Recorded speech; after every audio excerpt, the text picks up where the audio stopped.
Betting on sports, racing and lottery tickets are the only ways to bet online in Australia.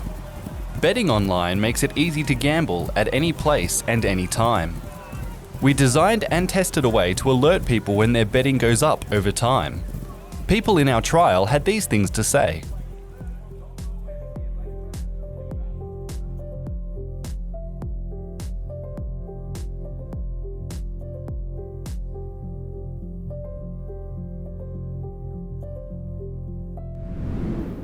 Hi, and greetings from Australia. Economic Science Association members have been increasingly collaborating with public and private sector partners to tackle major social problems to improve the well-being of people around the globe. In this and subsequent videos, we will explore some of these collaborations and projects. In this video, we will present a study in which the Australian Federal Government's Behavioural Economics team, BETA, partnered with academic experimenters Ben Newell at the University of New South Wales, Swihun Chua at the University of Tasmania, and myself at the University of Technology, Sydney. Together, we used academic research to develop and rigorously test interventions to tackle the potential harms due to the rapid increase in online wagering. In July 2022, the most successful intervention from our study was adopted by state governments across Australia as a requirement for the online wagering industry. I will now turn it over to the BETA team to introduce the problem and how we developed and experimentally examined interventions to address online wagering concerns. Online wagering is the fastest growing form of gambling in Australia. It is accessible, convenient and anonymous. No longer confined to a racetrack or TAB, people can be tempted to gamble anywhere, such as at work or when spending time with loved ones. It only takes a few moments to place a bet. Because of this ease of access, it can be hard for gamblers to keep track of bets, and many aren't aware of how much they have spent. To help reduce harm from online wagering, Commonwealth, state and territory governments launched a National Consumer Protection Framework for online wagering in 2018. One of the measures was mandating activity statements to help gamblers keep track of their betting. BETA, within the Department of the Prime Minister and Cabinet, was approached by the Department of Social Services to design and test activity statements to see what effect they'd have on online gambling.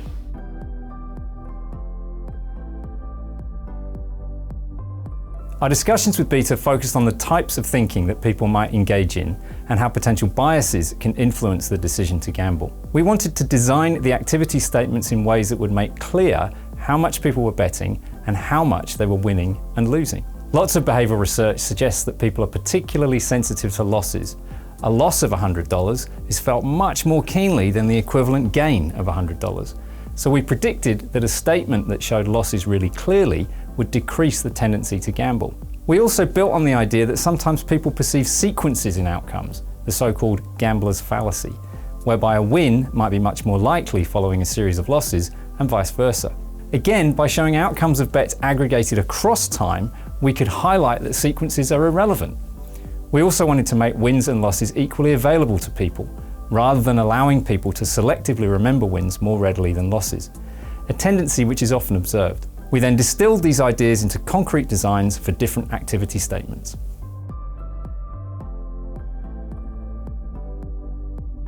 Of course, we needed to make sure that these features did not result in unintended consequences. For example, highlighting losses may appeal to loss aversion, but may also result in loss-chasing behavior on the part of some gamblers. When reminded of their losses, they may gamble more to try and recoup these losses. So it's important that we test these prototypes with real users. We designed 6 activity statements and we ran focus groups and interviews with online gamblers to get their feedback on the designs. We used their feedback to create 2 activity statements that we brought forward into our frame field experiment. Both statements showed people the amount they spent on bets, their wins and losses, and the net result in a given period. In addition, one statement had a graph showing cumulative results over a period of time, and the other showed cumulative results in a table.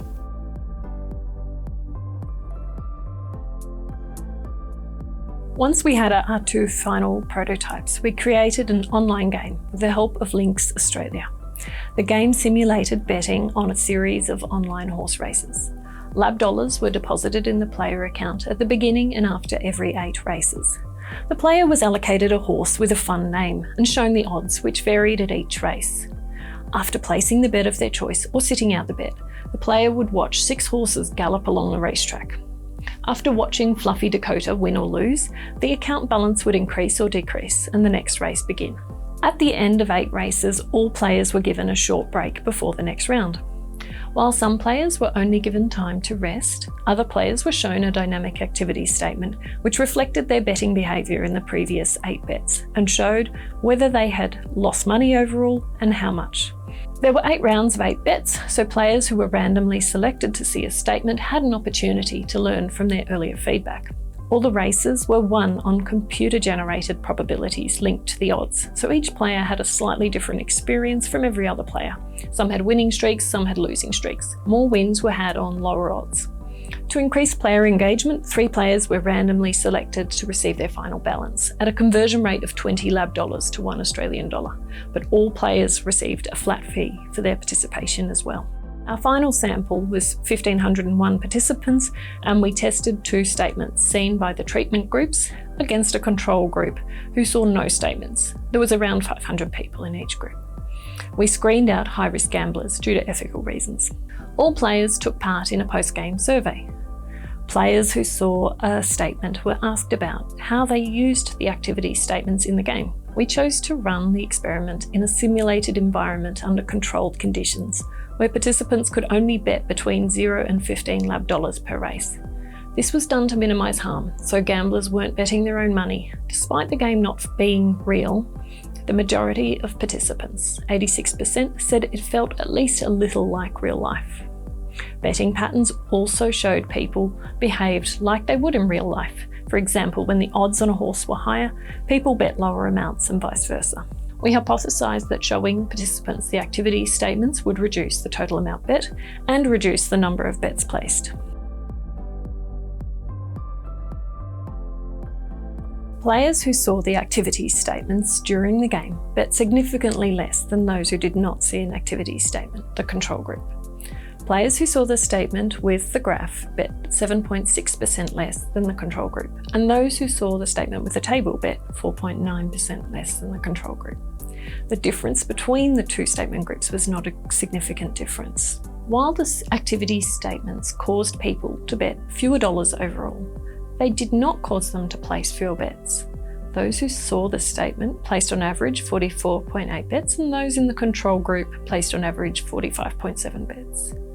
The activity statement with the graph was particularly useful for moderate risk gamblers and people who held more false gambling beliefs. It significantly reduced the amount they bet. We also found that the statements did not worsen loss chasing behaviour, they actually reduced it. The majority of respondents, 91%, said they would like to receive the activity statements in real life. We published the results on our website and provided advice to state and territory governments, recommending they adopt our activity statement design. We proposed that online wagering operators should provide monthly statements showing gambling wins and losses over the last 6 months. In July 2022, state and territory governments made it mandatory for online wagering companies to provide monthly activity statements to their customers using our design as a template. This project showcases the value of government combining with academics in applying basic insights from behavioural science to help improve people's welfare. This project exemplifies just one of many exciting, innovative, and impactful projects that experimenters have been involved in by working with public and private sector partners, including BETA. BETA's 7-member academic advisory committee is currently engaged in several projects. We believe the ongoing working relationship between BETA and experimenters has established a role model for academics to collaborate with private and public sector partners. This will extend behavioral academic research insights to address a broad range of policy issues. Thank you for listening, and please watch this space for new videos.